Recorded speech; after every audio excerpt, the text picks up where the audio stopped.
మేడిగడ్డ పునరుద్ధరణ తమ బాధ్యత కాదని గుత్తేదారు సంస్థ L&T స్పష్టం చేయడంతో వచ్చే ఏడాది వర్షాకాలంలోగా పనులు పూర్తి కావడంపై సందిగ్ధత నెలకొంది. పునరుద్ధరణ పనులు పూర్తి చేయకుండా నీరు నిల్వ చేస్తే బ్యారేజీకి ప్రమాదం వాటిల్లే అవకాశముందన్న నేషనల్ డ్యామ్ సేఫ్టీ అథారిటీ హెచ్చరిక నేపథ్యంలో తాజా పరిణామాలు నీటిపారుదల శాఖ అధికారులను ఆందోళనకు గురిచేస్తున్నాయి. నిర్మాణం పూర్తయిన తక్కువ సమయంలోనే దెబ్బతిన్న బ్యారేజీ పనులను మీరే చేయాలంటూ L&T సంస్థకు మళ్లీ లేఖ రాయాలని తెలంగాణ నీటిపారుదల శాఖ నిర్ణయించినట్లు సంబంధిత వర్గాలు తెలిపాయి. ఆ సంస్థ స్పందించకపోతే ఏం చెయ్యాలన్న దానిపై ప్రభుత్వంతో చర్చించి నిర్ణయానికి వస్తామంటున్నారు. కాపర్ డ్యాం నిర్మాణం చేపట్టి నీటిని మళ్లించి 7వ బ్లాక్ ను పూర్తిగా వేరు చేస్తే గాని కుంగిన ప్రాంతంలో అసలేమి జరిగిందో తెలియదు. ఇది తెలిస్తేనే పునరుద్ధరణకు ఏం చెయ్యాలో స్పష్టత వస్తుంది.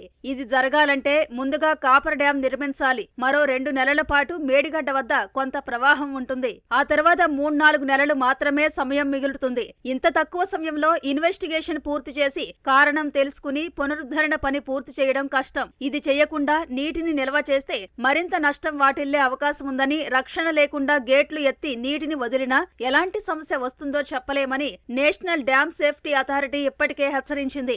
దెబ్బతిన్న పియర్స్ కు సంబంధించిన 4-5 గేట్లు ఆపరేట్ చేయకుండా మిగిలినవి చేస్తే భారీ వరద వచ్చినప్పుడు ఏమవుతుందో చెప్పలేమని నీటిపారుదల శాఖ ఉన్నత స్థాయి ఇంజనీర్ ఒకరు వ్యాఖ్యానించారు. కాంట్రాక్ట్ సంస్థ L&T బాధ్యత తీసుకోకుంటే మరో సంస్థకు అప్పగించైనా పూర్తి చేయాలని ఆయన అభిప్రాయపడ్డారు. బ్యారేజీలో ఉన్న నీటిని ఖాళీ చేయడం వల్ల యాసంగిలో కాళేశ్వరం నుంచి నీటిని ఎత్తిపోయలేని పరిస్థితి వస్తుందని, వచ్చే ఖరీఫ్లో కూడా ఇలాంటి పరిస్థితే కొనసాగొచ్చని నీటిపారుదల శాఖ వర్గాలు అభిప్రాయపడుతున్నాయి.